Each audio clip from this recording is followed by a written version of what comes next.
Healthcare law passed in Washington last month. Do you object to any portion of it? Do you challenge or question any portion of it?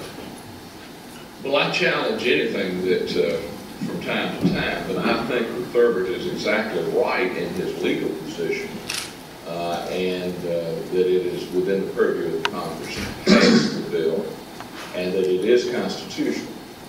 What I consider there's no question we had a problem on health, and we had to do something about it. But what I saw was really a failure of leadership, and I'll say on both sides, that they were not able to sit down and come up with something that had a broad consensus, or at least a broader mind. Now, the reason I say that is this. I think we let the insurance companies up too light. When I pick up look at the stocks, and we have, and the insurance companies, the health insurance companies, and they all went up after it passed, then I don't think that we took enough out of the hive of insurance companies. Having said that, it is passed, it is constitutional, and I will implement it as I'm elected governor. Thank you.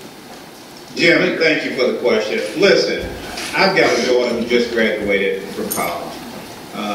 She has had the most difficult time because when she graduated, her biggest concern, and mom and dad's biggest concern, was whether or not she'd be able to get some insurance coverage, health care, between the time she graduated and when she found a job. The reason it was such a problem is because she had a pre-existing condition. She's been diabetic since she was 5 years old. And we have been dealing with these challenges for years and years, and I applaud the administration and Congress for taking on one of the most contentious, but I think one of the most needed debates in this country's history. How do we deal with health care? Right here in this state, we've got 1,700,000 people who don't have any health care insurance. We've got 266,000 children who don't have any health care insurance. As governor of this state, I'm committed to making sure that we have access to affordable care. We've got a roadmap now on which to run that was passed by Congress. Rather than talking about impeaching the Attorney General for telling them what the law is, rather than talking about how to create new laws to order me to file a lawsuit, we ought to be talking about how we're going to implement health care in this nation so that those millions who don't have it here in this state can have access to affordable care. Thank you. Okay. Mr. Porter first, and then Mr. Cannon. Research funding is incredibly important to the University of Georgia and other institutions like it. What is your position on embryonic stem cell research? Should restrictions be placed on it? I'm not talking about adult stem cell research, I'm talking about embryonic stem cell research. Mr. Porter. We need to do everything possible to use the great minds we have and the resources of our great universities to leverage as much as we can in research, especially in stem cell research. I think in embryonic as well. We need to look at these as the kind of jobs for tomorrow.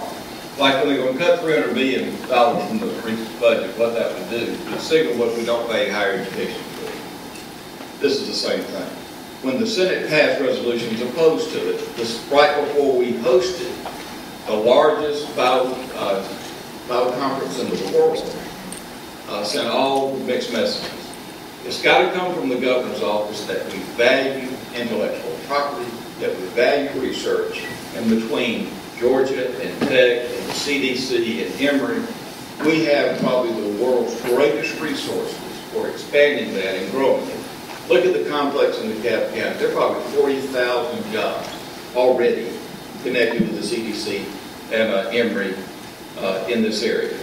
We could grow that. Think of the jobs that would be for you as you in the workforce. That's one of the great opportunities for Georgia. We should be a leader in that, and we should be a leader in sustainability.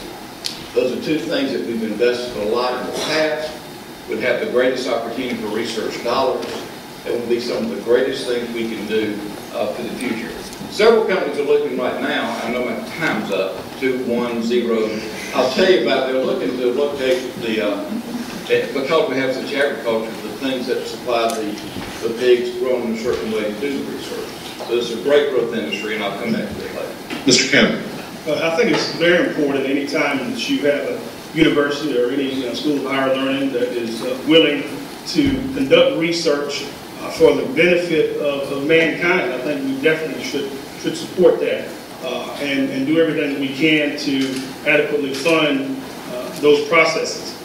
Also, we've got to definitely make sure that everything is done in a humane manner, making sure that the majority of Georgians agree with the processes that are associated with conducting that type of research. And I think it's very important that we do everything we can. I think that the basis of the research is trying to make life better for all Americans, and not just Americans, but for people all over the world. And I think that we've got to do everything that we can to put our money where our mouth is. If we want to make sure that we have a world that is free from cancer, a world that is free from AIDS, a world that is free from polio. We're almost there with the good work of Rotary. A world that's free from all these other diseases that we're experiencing right now. If that can happen and be made possible through this research, then I think we've got to do everything we can. And as Governor we'll definitely support efforts to make sure that happens. Okay, this next question is first for Mr. Baker and then for Mr. Poythress, but I think I'm going to demand 30 seconds from the other three on this afterwards, okay?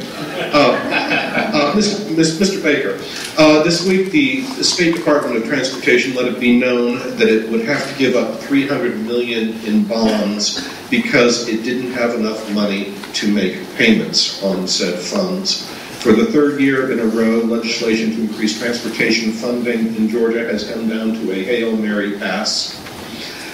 How do we get out of this mess? Well, first of all, let me say, Jim, it's a failure of leadership on this state's part. You know, we can't fix our transportation problem because there's not enough political will in the legislative body under the current leadership to make the hard decisions about transportation and how we ought to fund it. We can do better. It is going to be the most important issue we'll deal with in years to come. In addition to job creation here in this state, we've got to figure out a way to move people and move people in mass numbers. But listen, we don't do a good enough job in trying to find the dollars that are available to us. We're leaving millions and millions of dollars on the table at the federal level because we're not going out and being aggressive enough in getting federal highway dollars here in the state of Georgia. That's one area that I will improve absolutely as we move into this next cycle. Certainly what I would do as governor of this state.